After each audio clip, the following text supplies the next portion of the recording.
L'encodage en surcharge survient quand OBS n'a pas assez de ressources pour traiter l'encodage du stream ou de l'enregistrement. Ça arrive souvent quand on a une seule machine pour jouer et streamer puisque le PC va être très sollicité par le jeu. Si en plus on lui ajoute un encodage par-dessus, ça peut vite devenir compliqué à gérer. Mais heureusement, il existe des solutions pour contrer cette surcharge.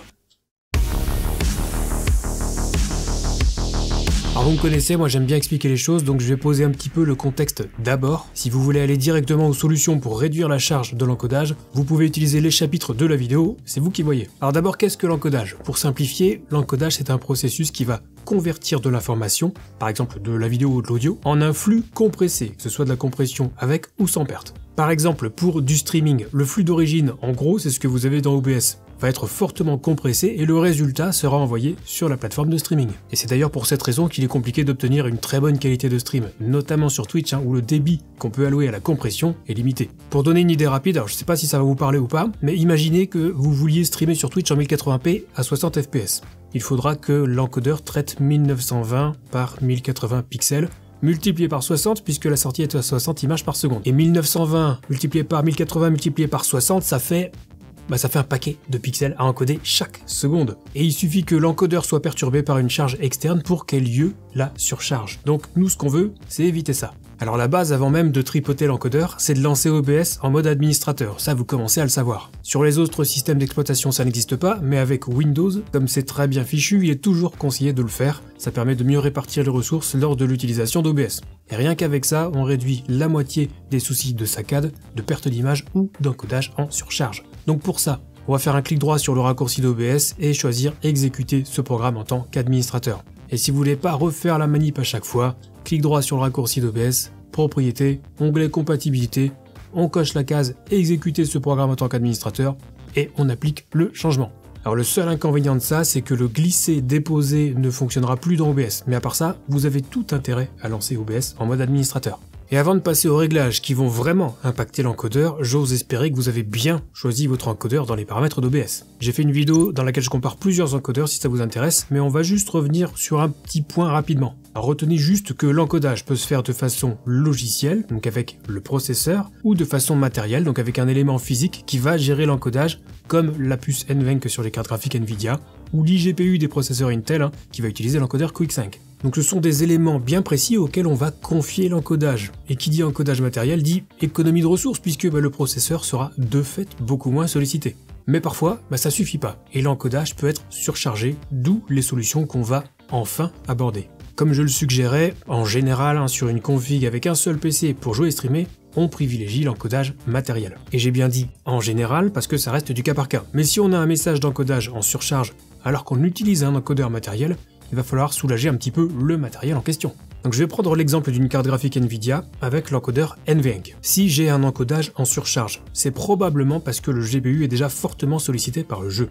Alors je sais bien que j'ai dit que c'était une partie dédiée qui gérait l'encodage, mais cette partie a quand même besoin de jus d'électrons ou de serait-ce que de bande passante mémoire pour assurer son bon fonctionnement. Donc si tout est déjà pris par le jeu, ça peut coincer. La solution dans ce cas-là, c'est de soulager le GPU, et pour ça, il n'y a pas 36 façons de faire. On peut par exemple aller dans les paramètres d'affichage du jeu et réduire les options graphiques. On peut réduire la résolution du jeu. Mais surtout, et ce qui va vraiment faire le taf, c'est de limiter les FPS du jeu. En plus, c'est vraiment bénéfique à tous les niveaux.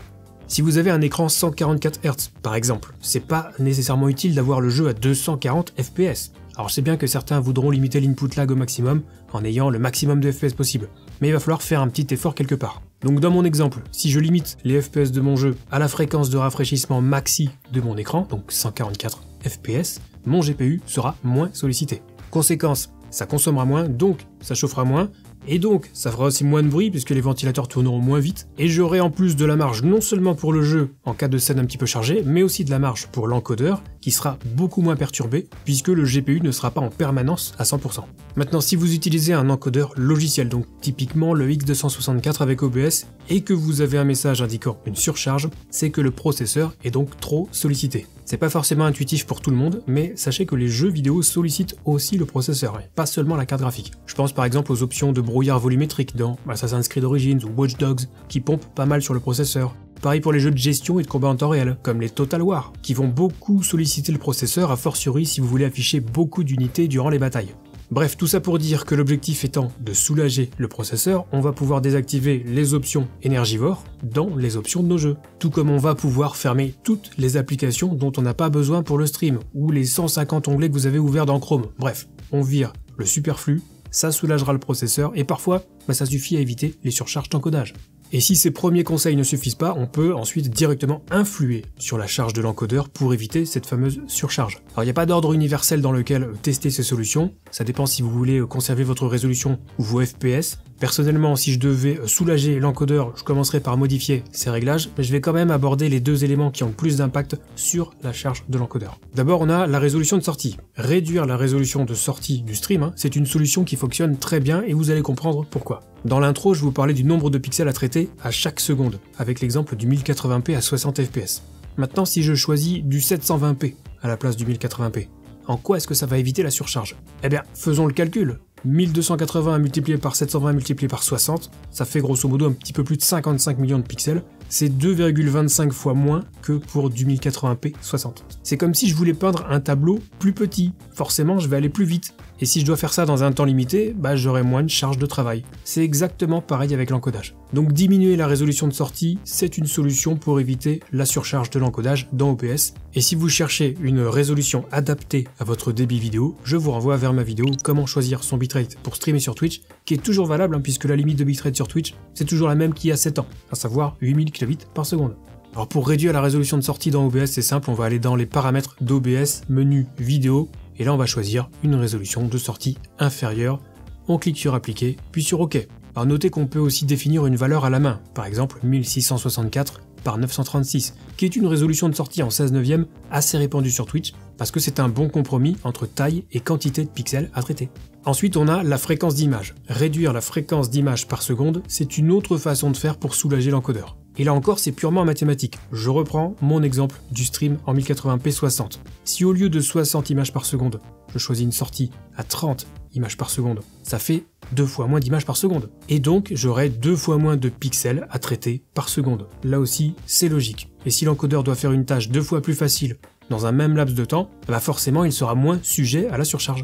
Alors pour réduire les FPS de sortie dans OBS, c'est pareil, on va aller dans les paramètres d'OBS, menu vidéo, et là on va choisir une valeur inférieure pour les FPS de sortie. Ensuite il ne reste plus qu'à cliquer sur appliquer et OK. Et notez qu'on peut choisir autre chose que 60 ou 30 FPS. Une valeur comme 50 FPS est intéressante dans un premier temps, parce que ça réduit non seulement le nombre d'images à traiter par seconde de 16% par rapport à 60, tout en permettant de conserver une certaine fluidité sur le stream vu qu'on reste proche des 60. Une autre option à envisager, même si c'est pas du tout une priorité, c'est le filtrage de mise à l'échelle, qui sera utilisé si la résolution de sortie du stream est différente de la résolution de base. Tout ça étant réglé dans OBS. Le Lanczos donne de bons résultats, mais le bicubic est une bonne option aussi et consomme en théorie un petit peu moins. D'après mes tests, c'est négligeable, mais sur un ancien PC ou une machine un petit peu plus poussive, la différence pourrait être plus marquée, donc c'est à considérer. Et pour info, le filtre bilinéaire consomme encore moins, mais niveau qualité, c'est vraiment pas terrible, donc c'est vous qui voyez, on a d'autres options sur lesquelles on peut jouer avant d'envisager ça. Et alors pour modifier le filtre de mise à l'échelle dans OBS, toujours pareil, on va aller dans les paramètres d'OBS, menu vidéo, et là on va choisir un filtre différent, comme par exemple le bicubic. On clique sur appliquer, puis sur OK. Notez que cette option est désormais disponible directement également dans le menu sortie.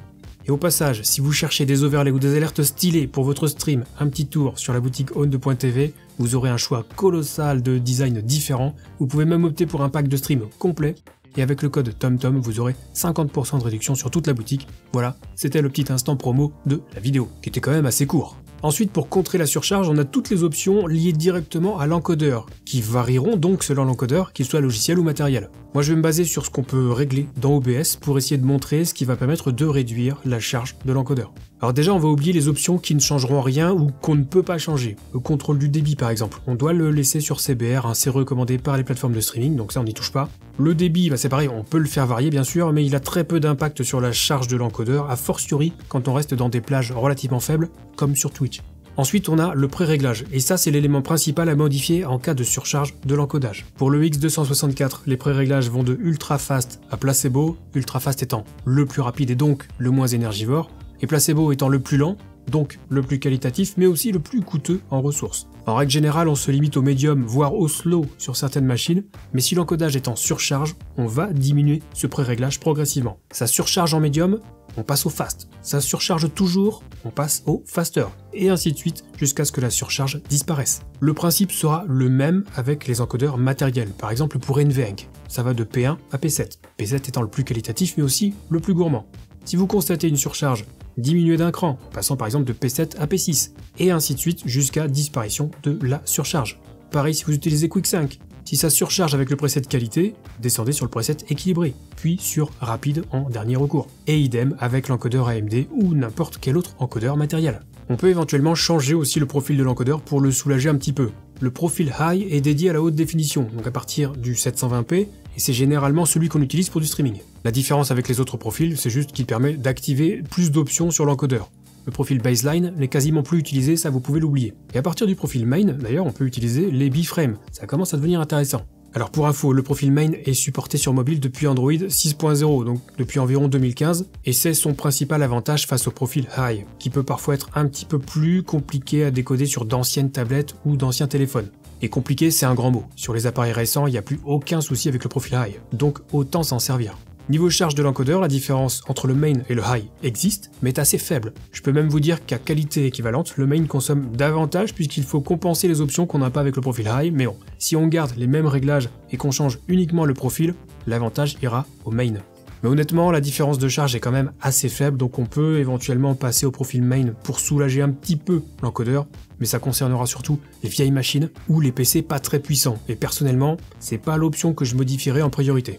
Concernant NVENC, pour les options réglages et mode multipass, là je vous renvoie vers ma vidéo traitant des options NVENC. J'avais testé les différences de qualité et d'impact sur les performances en jeu pour au final retenir le réglage haute qualité et le mode pass unique que je vous conseille d'utiliser pour vos streams. L'option qui peut éventuellement soulager l'encodeur ici, d'après mes tests, c'est en passant du réglage haute qualité à faible latence. Tout le reste, c'est globalement négligeable. On a aussi l'option prédiction ou look ahead. Alors si vous vous souvenez de ce que j'ai mentionné au sujet des FPS dans les jeux et du fait que c'était intéressant de les limiter pour ne pas que le GPU soit à fond tout le temps, eh bien le principe est le même ici. Cette option de prédiction sollicite les cœurs CUDA, donc la partie de la carte graphique qui est utilisée pour les jeux. Et même si son impact est théoriquement faible, qui peut le plus peut le moins. Donc c'est une option à désactiver pour soulager le GPU et indirectement l'encodeur.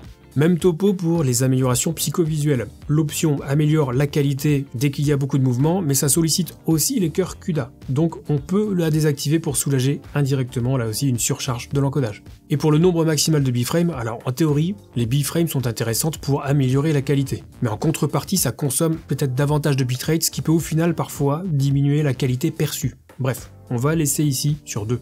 Et si avec tout ça vous avez encore un encodage en surcharge, alors déjà vous pouvez demander un petit peu d'aide sur le Discord communautaire The Absolute Gaming, vous trouverez le lien dans la description, et après tout ça, il faudra peut-être envisager de changer de matériel pour quelque chose de plus puissant. Par exemple, si dans votre machine vous avez une carte graphique GTX 750, oui, elle dispose d'une puce NVENC. Après, en fonction de ce que vous faites tourner dessus, ça peut vite être surchargé, ça reste un GPU sorti en 2014. C'est vraiment la dernière étape, mais parfois, le changement de matériel peut être une option. Et si vous voulez savoir quel matériel choisir, là aussi, je vous renvoie vers le Discord communautaire. Alors pour résumer, à titre perso, si j'avais une surcharge d'encodage, ce que je modifierais en priorité, ça serait d'abord le pré-réglage de l'encodeur, si je veux pas changer ni la résolution ni les FPS de sortie. Sinon, je m'attaquerai à la résolution de sortie et aux FPS de sortie. Tout le reste, vous pouvez tester dans un ordre totalement arbitraire. Donc si la vidéo vous a été utile, pensez au pouce bleu, vous pouvez aussi vous abonner et activer la cloche, ça soutient beaucoup la chaîne. Et si vous voulez poursuivre sur la voie de l'optimisation, je peux vous proposer cette vidéo qui décrit comment optimiser OBS Studio à 100% pour le stream. Vous y trouverez quelques astuces pour un stream toujours plus stable et quali. Nous, on se retrouve très vite pour une prochaine vidéo et d'ici là, bon stream.